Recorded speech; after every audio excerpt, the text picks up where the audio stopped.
Thank you all.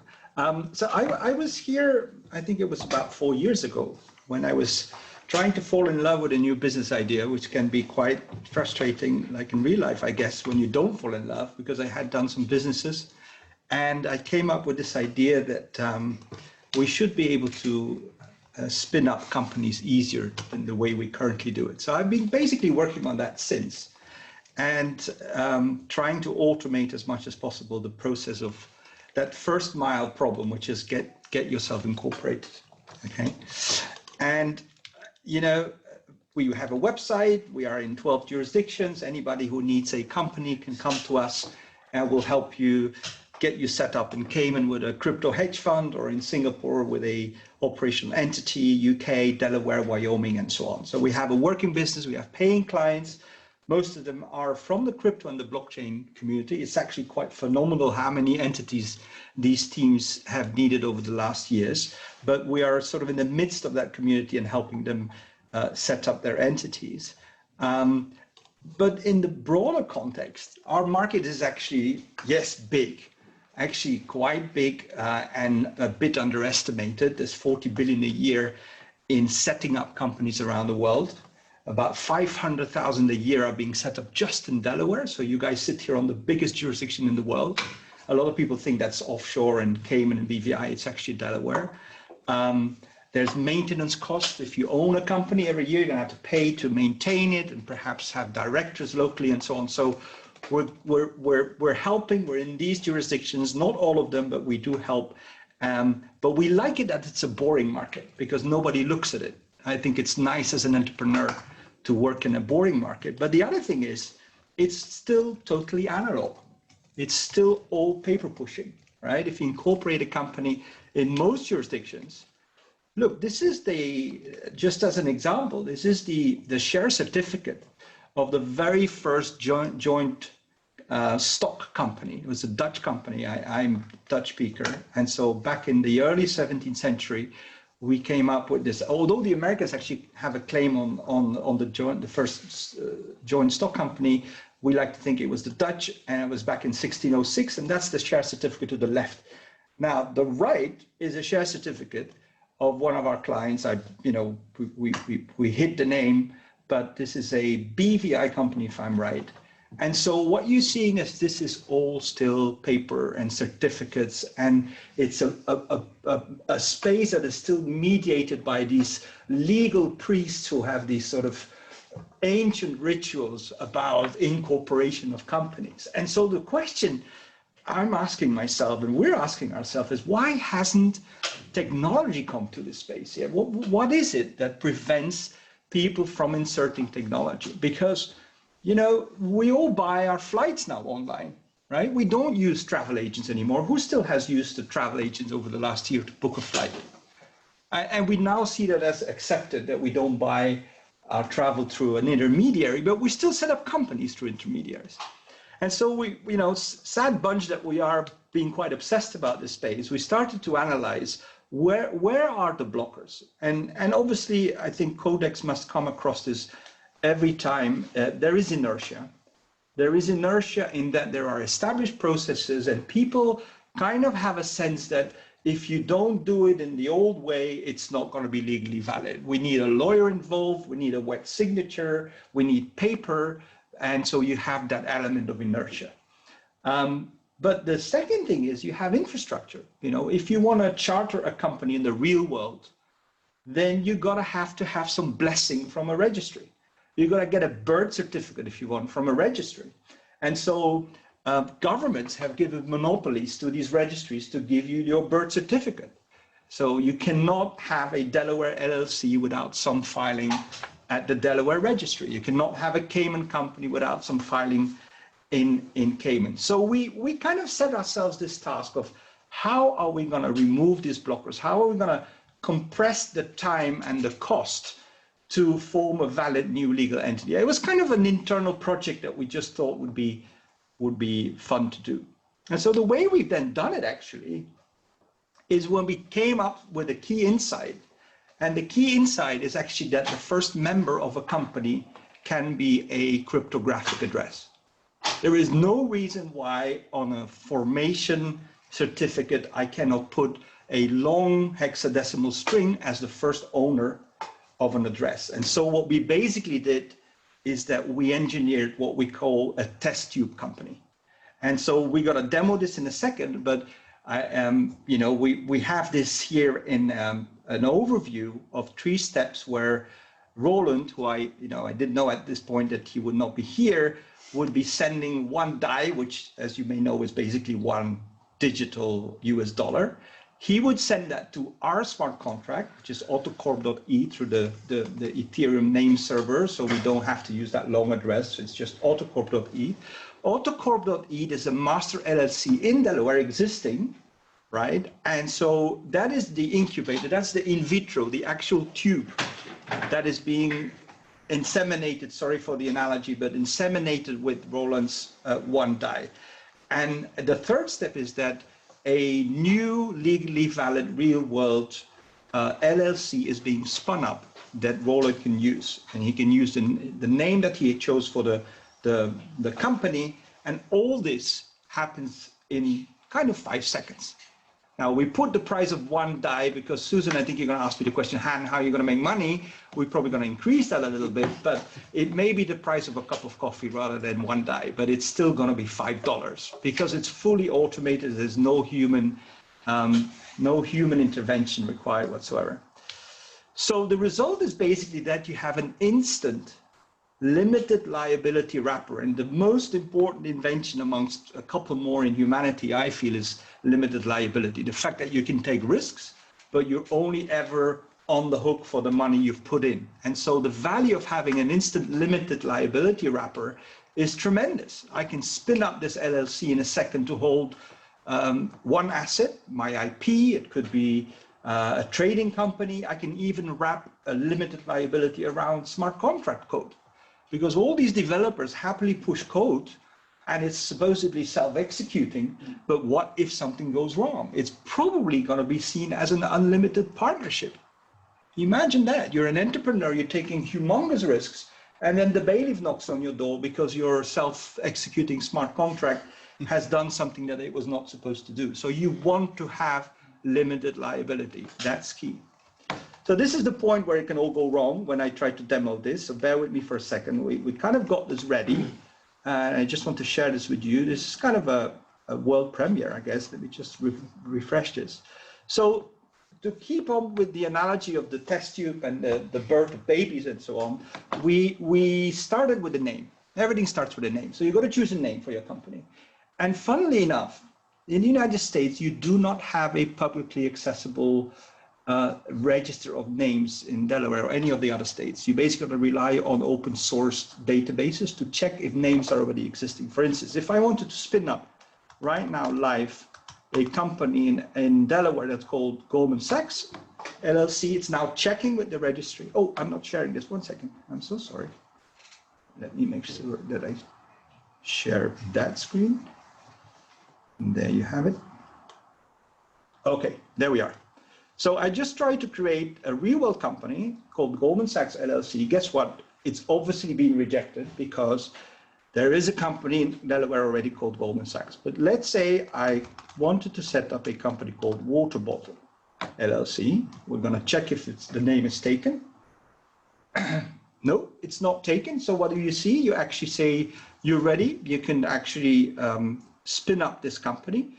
We give you a registered address in Delaware because we are formation agents in Delaware, because you do need a registered address for service for any company in any state in the United States. So we're clicking next. We're asked to, for now, connect our MetaMask. We'll have the hardware wallets as well. So let me do that. Let's now all close our eyes when I type in my password with all my crypto sitting in there. Okay, so I've connected a test wallet. I've obviously done this on a test network. And I'm basically going to now send that 1 DAI that I showed on the slide. Okay, it shows me a balance of 6 DAI. And when I do that, this is the moment where I inseminate that test tube. This is where the baby is going to start growing in vitro. Okay, I'm confirming this. We shouldn't close this window. This should not take a long time. This is confirmed already. Let's now just wait a little bit. You can see the transaction on Etherscan if you wanted to. Again, this is where sometimes with firewalls and university Wi-Fi's it can go wrong, but it should hopefully work okay. Okay, there we have it. And now the only thing I have to do as a last step is activate Water Bottle LLC. And just to no misunderstanding here, this is, if this were to be done on the mainnet, this would be a real live existing company that you can start using right away. So we're activating it. We're doing one final confirm. And there we have it.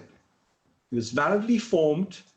And as a next step, we're not going to go through the last step here. I would enter my email. I would basically get my operating agreement from my LLC. You will see that the company now has a smart contract address. So basically your whole operating agreement for that LLC is held in a operating agreement. And I can see that operating agreement on Etherscan. There it sits. And this is my operating agreement, sort of pre-populated with the name that we chose, the date of today, and very interestingly, I think, at the very bottom, we have the address that I used to send the one die, right? So this is how we managed in a legally valid way without having to change any of the existing laws, because as an entrepreneur, the last thing you want to do is be in an industry where you actually have to change the law before your proposition becomes valuable. We have a new LLC in Delaware. And so we kind of like the idea that we can show how indeed spinning up companies can be made a lot quicker, a lot cheaper. I've got 3 more slides, actually 2 more. The last one is my contact. Because I know you're going to be asking a number of questions, so I think I anticipated some of those. But I also wanted to give you the vision of where this could be going, right? Because people will say, Han, is this not a solution looking for, is this not inserting this blockchain in an area where maybe it's not even necessary?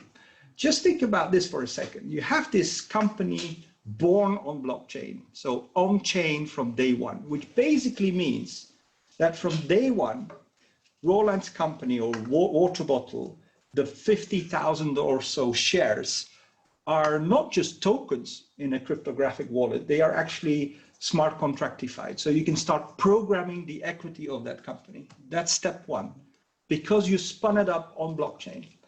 Then the next thing, the biggie, is funding. The biggest pain point for any entrepreneur, I'm sure those of you who have gone through a funding round, is this whole paper mill of seed rounds and term sheets and so on, which by the way is 95% standardized, but we still do it all in an analog way. I think, and I'm not the only one, there's people, and I pasted some screenshots from Twitter, some leading entrepreneurs within recent Horowitz and people who build business who say, why don't we have a press of a button company that when we want to fund it, we can just blast out the equity, the securities, to anybody who's qualified to receive them, so whitelisted, accredited investors, and so on. And then on the governance side, and this is touching on what you are doing, you will be able to program, for instance, that Colin and I are both directors in that company, and you have majority voting rights and what have you. So the reason I'm putting this slide here is, yes, we are currently dealing with the first leg, sort of on-ramping on blockchain of this LLC. We'll commercialize this, we'll push it out live, and we know that there is a demand for these companies, but ultimately you want to deal with formation, funding, and governance of companies. So last slide, further topics for discussion. We documented this because we thought, if we present that at CodeX, we better make sure we have some backup documents. So you can go to autocorp.otonomos.com for our Git book. And there's a number of things that I think are almost research topics in and of themselves. People may ask, what about identity? I have a company, but nobody knows that I'm the owner of a company. Not quite, because in America, and this is actually quite exceptional, you do not have to attest to your real world identity when you incorporate a company. You just, in the physical world, you just fill out a piece of paper, and I would just say hand and sign But the registry in Delaware is never going to check whether Han exists, whether I'm a real person, where I live, and so on. So we obviously benefit from that. And what you're doing here in the States, you're basically pushing out the attestation of my identity to the point where I need to start doing real world stuff like opening a bank account, for instance. But at inception, you don't need to know who's the father or the mother of the entity, so to say. There is a very important point on limited liability. This is ongoing case law. Is it entirely insulated? If my series is doing something and your series is doing something, yours is being declared bankrupt, does it affect my series? The answer is it doesn't, because that's the whole raison d'etre of this series LLC. So there's a number of issues that we've addressed, but at this point, I'd love to open it for any questions. And you can email me or look us up on Signal or Telegram. We don't use WhatsApp because we think it's being peeked into, but Telegram or Signal at Otonomos. So thanks very much. I'm happy to be back.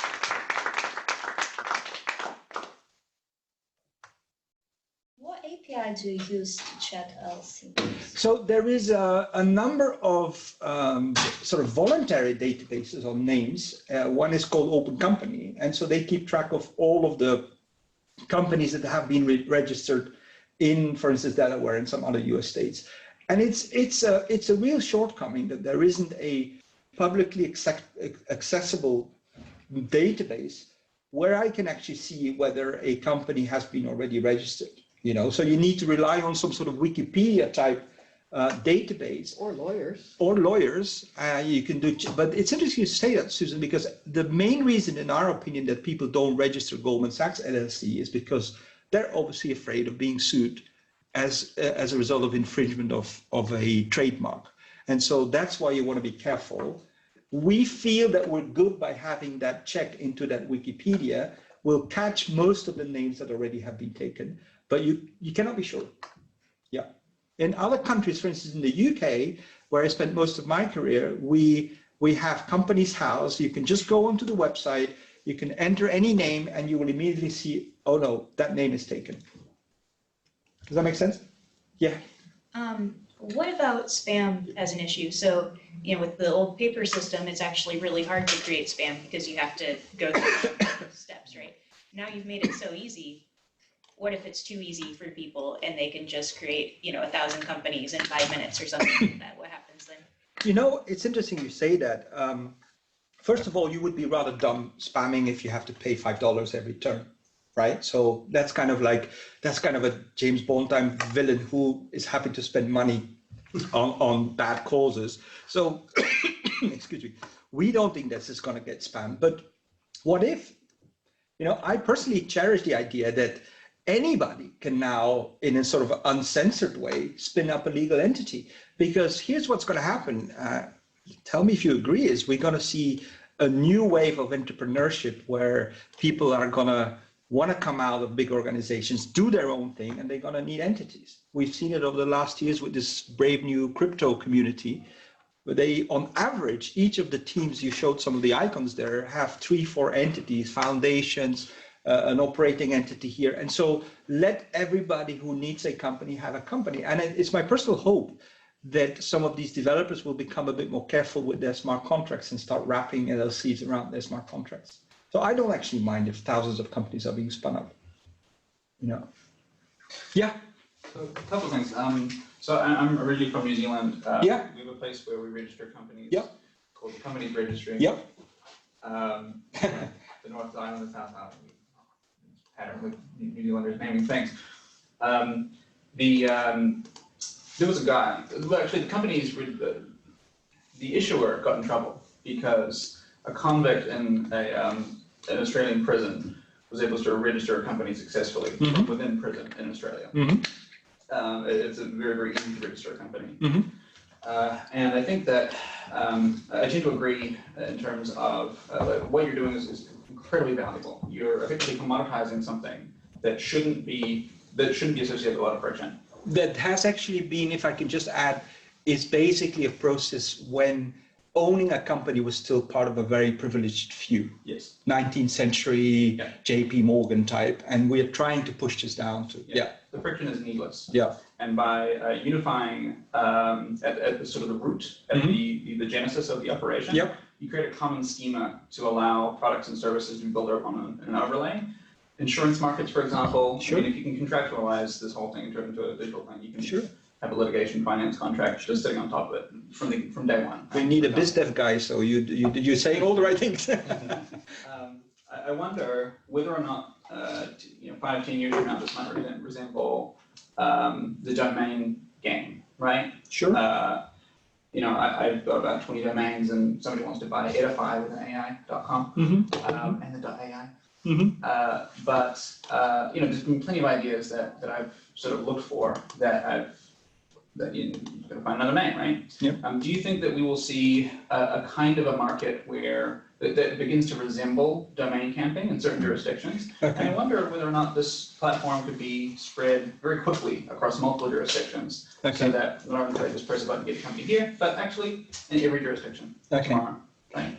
There's two questions there. So let me quickly talk about the domain. And I'm going to be on my soapbox here because I think the way domain names are actually purchased, but especially managed and sold it's just mind-boggling. Nobody understands how we ever got to this point. What is a lot more interesting is what's happening with the Ethereum name services, where it's a smart contract that owns the domain. You have the private key to the smart contract. If I want to transfer that to you, I just paste my private key, I can send it. So if that's the way we got to transfer ownership of companies, great.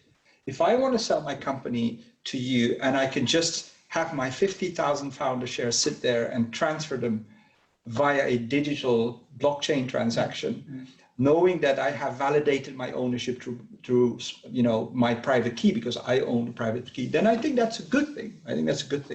I don't think there's going to be some sort of bargain basement type thing going on here. It's going to be legit transactions of companies and their underlying assets possibly. So hopefully it won't be like a domain name registration space. Your second question, no coincidence that this image here is actually from some granite mountain in Wyoming. We love Wyoming. Wyoming is very blockchain friendly, is actually the first state registry in the United States that's recognizing that blockchain is going to be the ledger of truth of what happens in a company, right? So that's interesting because you don't longer have that silo of a registry with its internal database of who is registered there. It's going to be on blockchain. You can do it, is the short answer, in jurisdictions where you don't have to know your customer up front. The last 4 years I was in Singapore, and when you incorporate a company in Singapore, what you have to do is you first have to go through a whole process of basically making attestations about who you are, submit proof of residence, submit proof of identity. So you cannot automate that because it's going to be a stop-start legal documentation process. Where you can do it is in some other very important jurisdictions. You can do it in the UK, you can do it in New Zealand, in Australia, Cayman, BVI. There's a number of jurisdictions where you can do it. It baffles me that in some places you almost have to go through a full screening before you can actually incorporate a company. That's where it's going to be a lot more difficult to do what we're doing. But we're kind of feeling good that we're in Delaware because, again, it's 500,000 companies a year. So if a company gets sued, if you register a company and the company gets sued, then who takes the liability? Okay, absolutely yours. So there is nothing that in any way would filter this liability back up to the master LLC, and that's established case law. So let's say that all of us here today would have one of these LLCs hanging underneath OtoCo. The only service we provide is we have to, under the law, provide a registered address where you can service notice, right? So if you're going to be sued for whatever you've done in your LLC, there has to be an address in Delaware where a lawyer can basically say, I want to sue your LLC. But the master, that incubator, that sort of in vitro that I was talking about, right, remains entirely out of shot. And the other LLCs remain entirely out of shot. You can even be declared bankrupt with your LLC. It's not going to affect the other LLCs that we have set up under the master. But you're registering it with a fictitious person. You don't know who the person is. No, and in the analog world, the way it's currently done, you don't know that either. You just have a name on there, but you have no certainty whatsoever, and there's no checks at the registry level that that person actually exists. The assumption that the regulators make, and I think it's actually smart and it has a lot to do with the history of the United States, is that set up that company first, let's make that super easy. But when you start doing real stuff in the world, like for instance, you want to sell a security, well, you're going to have to let the world know who you are. So you're going to have to link your smart contract address with your real address and your real identity, which is basically you whitelist yourself. In the same way we whitelist ourselves when we buy a security token offering, or when you go to Wells Fargo and you say, I need a bank account for my LLC, they will want to know that you're the owner of that smart contract address on your certificate. Yeah, so they push it out a bit further down the line. Oh, go ahead. Well, I was going to make one last point. Sure. I'm going to push back a little bit with some criticism that I've heard in the online dispute resolution space. You're sort of radically democratizing access to the creation of these entities, which I think is a good thing. But I think it's not necessarily bond villains, I think, who would go and register lots of these for $5. Yeah. I think it is interesting to parallel with the domain name space. There's a lot of reasons why people would want to create a lot of these legal entities and then, sort money through them and obfuscate their activities. I mean, we do online divorce, and I've had people say to me, well, is it a good thing that you're making divorce easier? And I'm sort of thinking about what are some of the downstream effects. I mean, there are a lot of companies that have already democratized this quite a bit. I mean, you go to LegalZoom, you go to incorporate.com, it's not $5, it doesn't happen online. I've incorporated businesses through those channels, and then once you start to make real money, then the law firm comes in and says, okay, we're going to really do this now. And then they do it again and they clean everything up. So I think democratizing is great because it lowers the barrier to entry, but the downstream effect of this, I think, is because just like with the dogies, I always call them dogies, but doges, people are gaming it. They're testing around the edges. What can I get away with? And if you can make it $5, people are going to start to do this, and then they're going to start to experiment. How can I abuse this new ability that I have? So I guess that's the one thing. I love what you're doing, and I think it's great. But we don't really know where it's going. Like it could. There may be a social cost to lowering the bar as far as you're lowering it. And I definitely don't want to, poo-poo your concern. I share the concern. I guess my answer is going to be the same as Federico's. We should talk about this over a beer because it's like an ethical dimension that you introduce, and Let's we don't know CodeX that. guys. Next time, beer. We don't know the ethical dimension yet of this, and it is indeed the same question as if we make divorce easier, is it just going to lead to more divorce cases?